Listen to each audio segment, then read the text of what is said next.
अखन अहाँ के सामने हम एकटा होली के गीत प्रस्तुत करऽ जा रहल छी। आशा करै छी जे बहुत नीक लागत। होली के समय आबि गेल छै, नीक लागत तऽ लाइक करब, सब्सक्राइब करब, सखी बहिन के साथे शेयर करब, कमेंटो करबै। हमरा अंगना में बसंत नेने आब सजना। हमरा अंगना में बसंत नेने आब सजना। हमरा अंगना में हमरा अंगना में बसंत नेने आब सजना। हमरा अंगना में जाऊं परदेसिया गाम बीचे अयला। जाऊं परदेसिया गाम बीचे अयला। पीरे पीरे धोतिया रंगा बेगोड़िया हो। पीरे पीरे धोतिया रंगा बेगोड़िया। हमरा अंगना में बसंत नेने आब सजना। हमरा अंगना में जाऊं परदेसिया दलान बीचे अयला।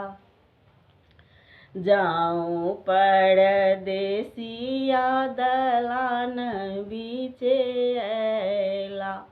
रची रची के सिया बनाबे गोड़िया हो। रची रची के सिया बनाबे गोड़िया। हमरा अंगना में बसंत लेने आब सजना। हमरा अंगना में बसंत नेने आब सजना।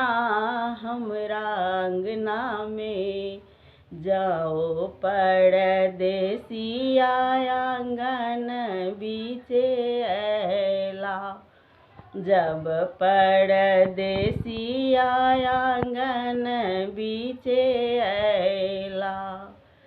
लाल लाल पुआ छनाबे गोड़िया हो। लाल लाल पुआ छाने गोड़िया। हमरा अंगना में बसंत नेने आब सजना। हमरा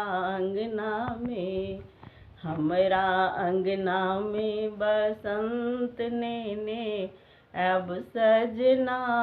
हमरा अंगना में जब परदेसिया पलंग बीचे अयला।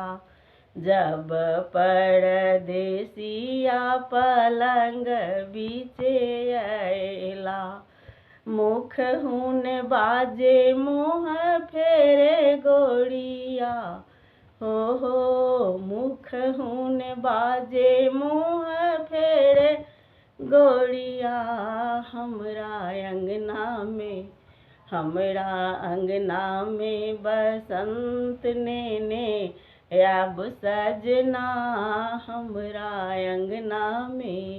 हमरा अंगना में बसंत नेने आब सजना।